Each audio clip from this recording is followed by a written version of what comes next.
Hey everyone, in this video we're going to take a look at part 25 of the Hercules story from Ritchie's Fabulae Faciles. So this part is called Laomedon and the Sea Monster.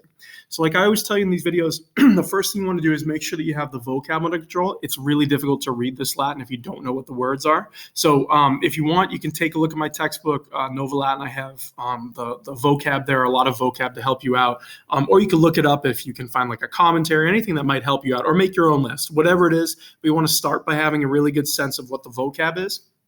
And then you want to make sure that you're at some point looking through any grammar notes that you might need, or grammar help you might need rather. And to accomplish both these things, I would always recommend that you do the read and reread method. So you want to start by reading the story, just read it for the Latin. And as you go, write down any words you don't know and any grammar forms you're not familiar with. Then when you finish reading it, right, get that first read through, you want to look up all the vocab, try to piece together any grammar you're not sure of. You can look up a commentary or just look it up, wherever you get stuck, and try to help yourself so that you can understand it for the second and third and fourth read, however many times you need it.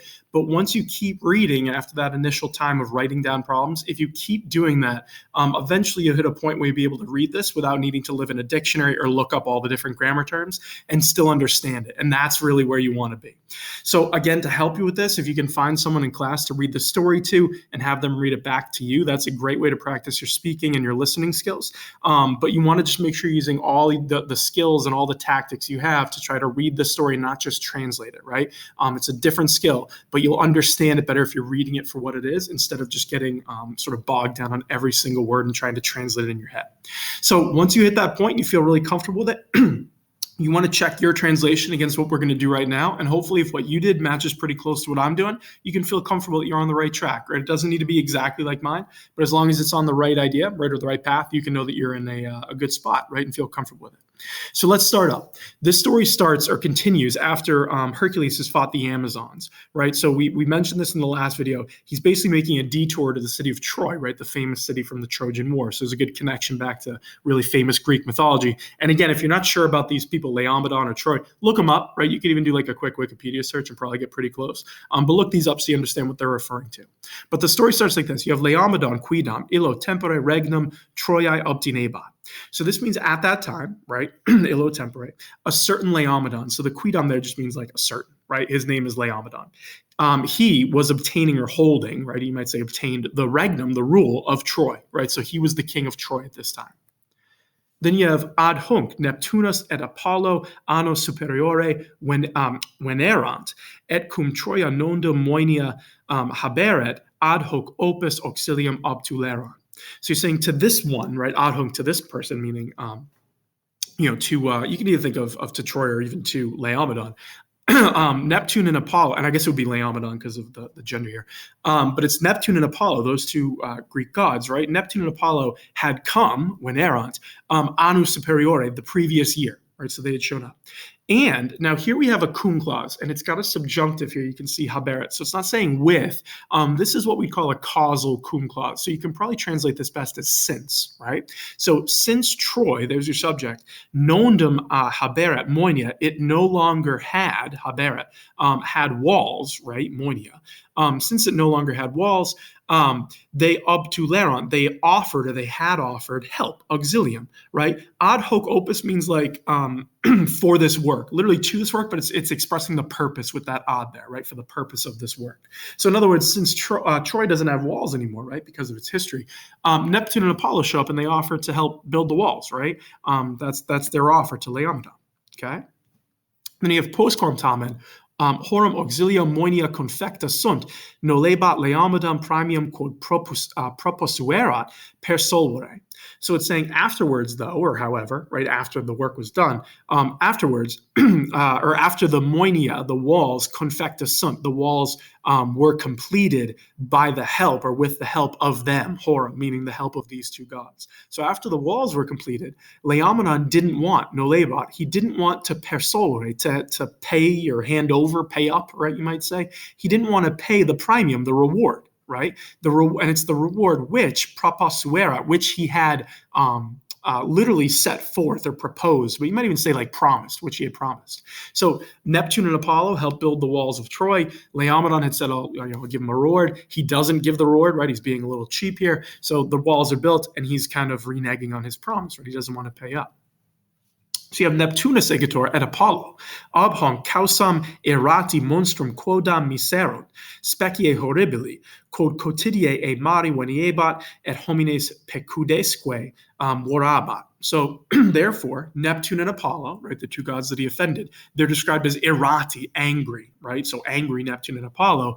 Obhan causa means on account of this reason or on account of this reason. We've actually seen that phrase before. They miserant, they sent a monstrum quodam, a certain monster, right? So this should be kind of reminiscent of the Perseus story, right? You kind of offend the gods, you get a sea monster tossed at you. So they sent a monster, and this phrase is actually directly from the Perseus story that we've already seen. Specie horribili, right? It means a monster of horrible appearance, right? It's kind of one way to translate it. Those are both ablative, right?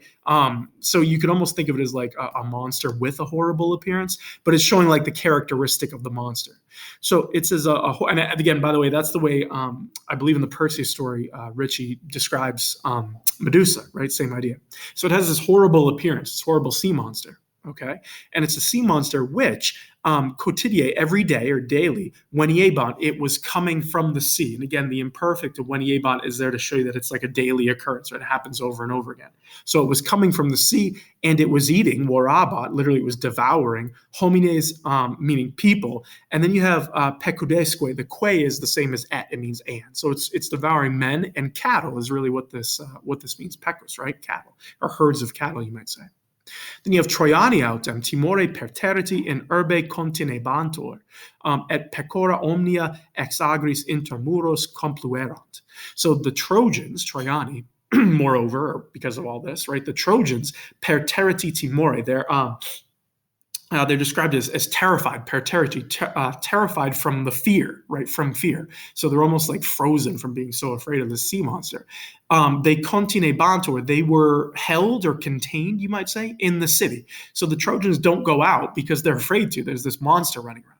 And compluerant, they had, you might even say like driven. It's talking about the cattle. So pecora omnia means all the like cattle or all the herds of cattle. They had driven, compluerant, ex agris intramuros, from the fields inside the walls or within the walls, right? So their response is, because they have this monster running around and they're afraid of it, and it's, you know, basically murdering everybody. In response, they hide behind the walls, and they bring all the cattle in, right? Because they don't want the monster eating it. Then you finish with this. You have Laomedon, his rebus, commotus oraculum consuluit, ac deus ei praecepit, ut filiam Hesionen monstra abiceret.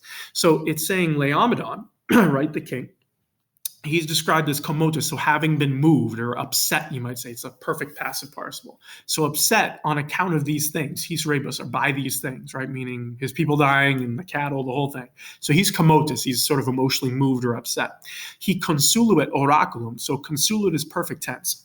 He consulted the oracle. Okay, and the god, right, Deus, praecepit ei, the god ordered him, right? So praecepit is your verb of ordering him or instructing, you might say, and it goes with the dative case. So praecepio is going to go with a dative, right? You're ordering, almost like giving an order to someone is really what it means. So it ordered him.